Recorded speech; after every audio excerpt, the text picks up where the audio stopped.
Hey, what's up guys? So today guys we're making another great video. But today guys we are going to be looking at microphone. I've probably showed you guys one of his videos in the past. I'm a big microphone fan or microphone.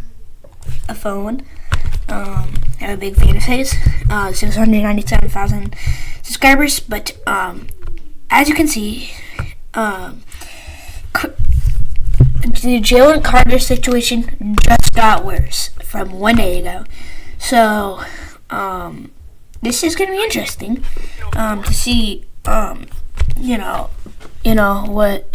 has it gotten worse.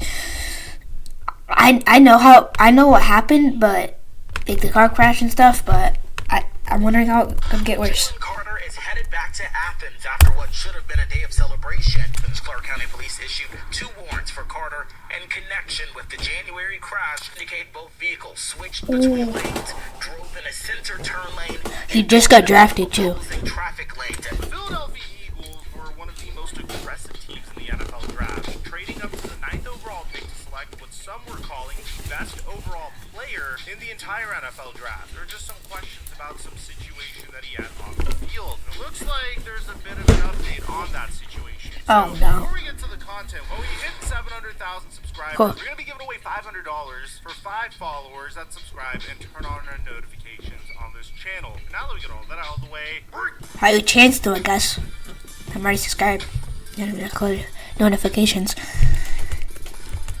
LMB just 8.5. Be sure to offenses in college football history. And when you take a look at what happened with most of the players on their roster, They got drafted. Stanton Bennett got pretty drafted. phenomenal. It seems like a large portion of these players all made it to the NFL draft. Yeah. I mean, let's just start with 2022. Trayvon Walker was selected with the number 1 overall pick. Jordan Davis was selected number 13 overall by the Philadelphia Eagles. Quay Walker went number 22 to the Packers, and Devontae Wyatt also went. Hey, Quay Walker's underrated, man.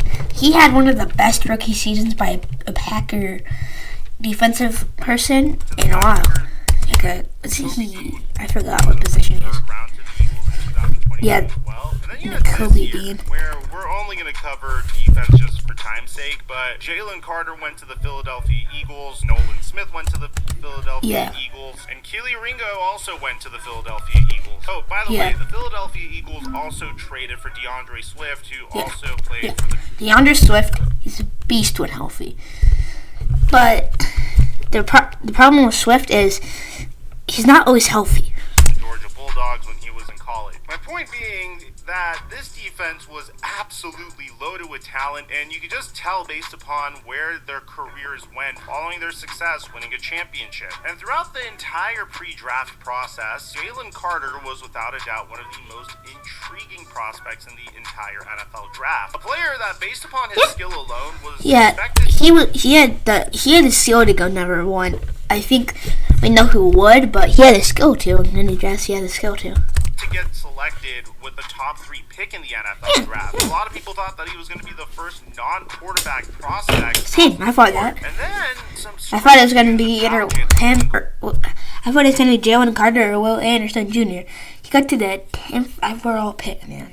The 10th. Carter was out. The first of this strange news was none other than Todd McShay saying this. Great. It doesn't take a super scout to figure out that he's a phenomenal player in the interior. It's early in the process, but I'm forewarning everyone out there. Carter, there's some character issues. Does he get along with everybody? What's he like to deal with in the locker room? So immediately upon hearing this, I think whenever you automatically label a human being as someone that has character issues, you should do some more research. And by the way, this is a news video. We're going to get you a full documentary on Jalen Carter upon your request. So if that's something you guys would like to see, let us know in the comment section down below. But Jalen Carter would respond to Todd McShay saying this. It didn't affect me. I'm always a positive guy. I look at the positive side. I never look at the negative. I try to stay away from that.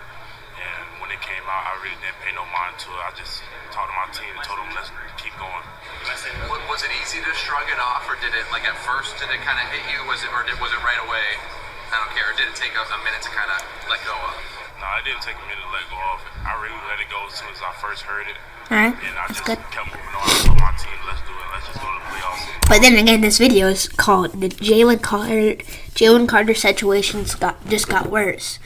So it must have got a lot worse. And on top of that, you would see a bunch of pieces coming out about how great of a guy Jalen Carter is. I mean, stories about him paying for his teammate who didn't get free meals because he was a walk-on. Stuff that really counteracted the fact that he had character issues. And what I think McShay was trying to say here wasn't necessarily that Jalen Carter had character issues in the sense that he was a bad person or didn't have his priorities straight, but as a young man, he may have made some pretty dumb decisions. And to be honest, man, when you're 22 years old, you're bound to make some stupid decisions. All you could hope is you learn from those decisions and you don't repeat And those I think mistakes. he has. You guys know where this story is about to go. Jalen And Carter he was has, a very though, so- interesting combine because, well, Yeah, it he had would be an non-existent. The morning of the combine, Jalen Carter had a warrant out for his arrest as a result of an ongoing investigation into a January 15, 2023 fatal crash that occurred in the 900 block of Barnett Shoals Road. The Athens-Clarke County Police Department had secured arrest warrants for Jalen Carter for reckless driving and racing. The investigation found that Chandler LaCroix, driver of the 2021 Ford Expedition, and Jalen Carter, driver of a...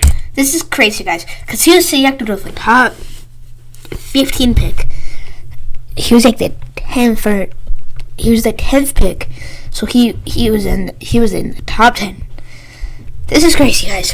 This is crazy. This situation. 21 Jeep Trackhawk were operating their vehicles in a manner consistent with racing shortly after leaving the downtown Athens area at about 2:30 a.m. The evidence demonstrated that both vehicles switched between lanes, drove in the center turn lane, drove in the opposite lanes of travel, overtook other motorists, and drove at high rates of speed in an apparent attempt to outdistance each other. I gotta admit, that is an extravagant way of defining racing. Evidence indicated that shortly before the crash, the Expedition was traveling at about 104 miles per hour. Toxicology report indicated that LaCroix's blood alcohol concentration was 0.197 at the time of the crash. Investigators determined that alcohol impairment, racing, reckless driving, and speed were significant contributing factors to the crash. The case will be given to the Solicitor General's office. I think we've covered this story very much in depth in our last video, but for those of you guys that don't know what occurred, shortly after the Georgia Bulldogs won their national championship, on a night where Chandler LaCroix, Devin Willock, and Jalen Carter went out to the same location, they all decided to get into separate cars and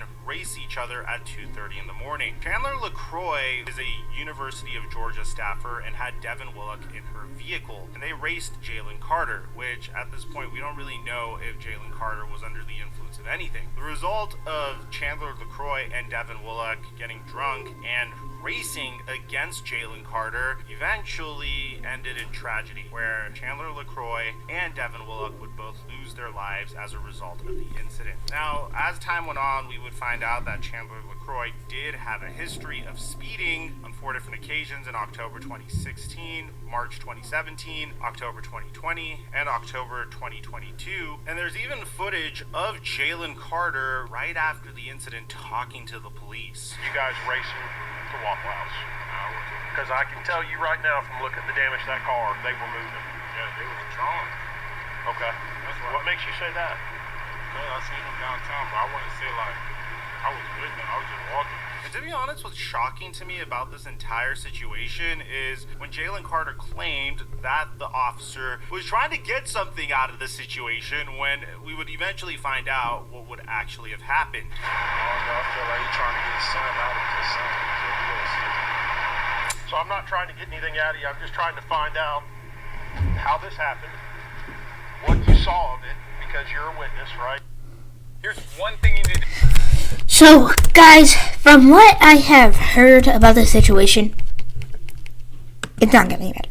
This is all a very tragic situation, and since then Jalen Carter would be questioned about this repeatedly, even on the happiest moment of his life where he got drafted by the Philadelphia Eagles. Howie Roseman was questioned about the situation, and he actually stood up for Jalen Carter. Watch. He let on a Zoom call right after the pick, and it's only a Zoom call. He just got drafted. I understand it's kind of unusual circumstances for the kid, but he was asked a few times about the incident in Athens, and he didn't come across, at least to me, as accountable about it. I know you guys are big on accountability. Yeah, I don't think that's fair, Ruben. You just said that. I mean, what do you want him to talk about? An active investigation at that time? I mean, at the end of the day, he just got drafted, and you're asking him, you're putting him on the spot on that, and so. What I'm asking is, what was his, when you talk to him about I think it, it's hard on a Zoom to feel out a person's heart and their accountability. with you and what he learned from it and how he grew from Yeah, I just don't think it's fair how you said that you didn't feel like You're that. being overly critical yeah. of a kid who's trying to enjoy the best night of his life. I mean, Jason Kelsey is excited about Jalen Carter joining the Philadelphia Eagles as well. I was definitely very happy they took Jalen Carter. I think most mocks didn't have him falling that low. Big question about Jalen is character concerns, right? Obviously, it's a concern whenever there's character stuff out there. You have to do homework and you have to vet different sources that you trust. But, man, I think that people do a lot of growing in college. People do a lot of growing after college. I mean, these are still...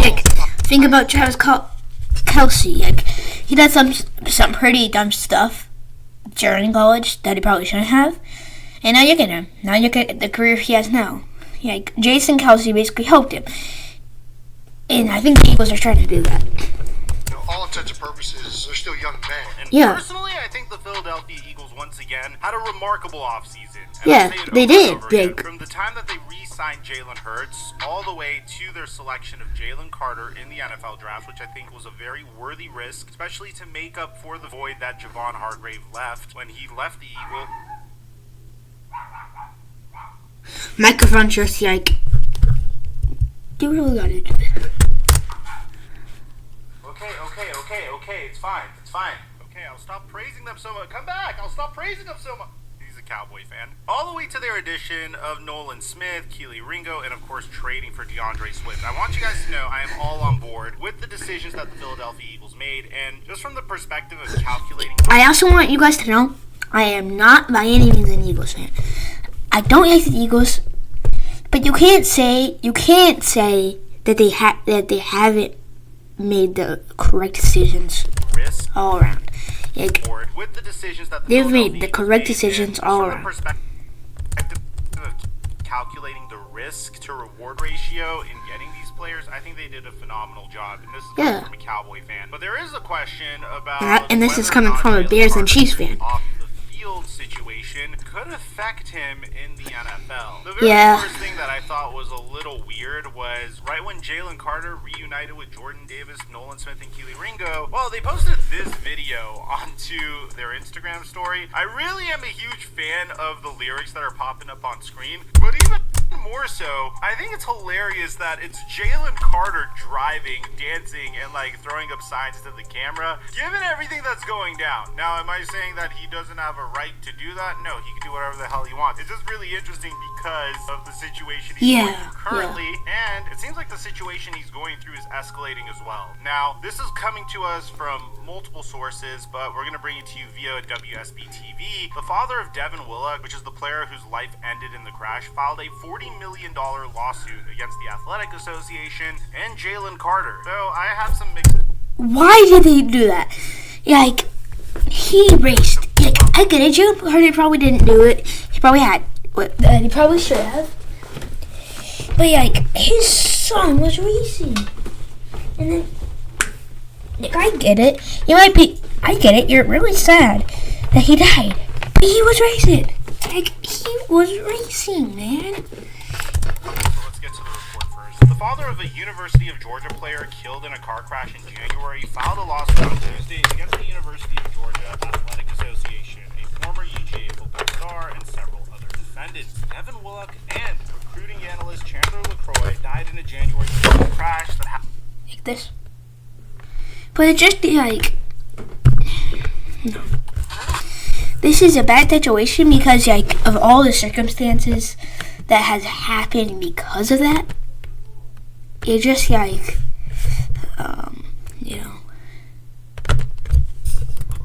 at a speed of more than 100 miles per hour before the crash. Carter pleaded no contest on a misdemeanor charge related to the crash and is serving 12 months probation. Willock's father, Dave Willock, and the Willock estate are seeking $30 million from the defendants in compensatory damages and an additional $10 million in punitive damages from Carter, according to the documents. Here's the thing, and I guess at this point I could kind of understand why there's questions about Jalen Carter's character, because honestly, if you have a suspended license and you're racing a drunk driver hours after you guys held a championship parade, that's not necessarily A tier or S tier decision making. There is a threshold in which I am willing to forgive a human being and say, hey, this is just a young man that's making a dumb mistake. But in the case of Carter, it seems like this is a repeat offense. Jalen Carter has received multiple citations in the past in regards to driving. On June 2019, he received a warning regarding his dealer tag, which, alright, whatever, we're not really going to take that seriously. But on June 19, 2022, he received a citation for a disabled vehicle. And then on September of 2022, he was clocked driving a Jeep Cherokee at 89 miles per hour in a 45 mile per hour zone. Then he also received 2 other citations at the time for the Jeep Cherokee's front windshield tint and material that obstructs vision. So the fact that this has been a problem for him in the past, and obviously the previous problems are nowhere to this magnitude, and then to go out and race someone that was drinking and driving is just a horrific decision. But at the same time, I think he's a young man, and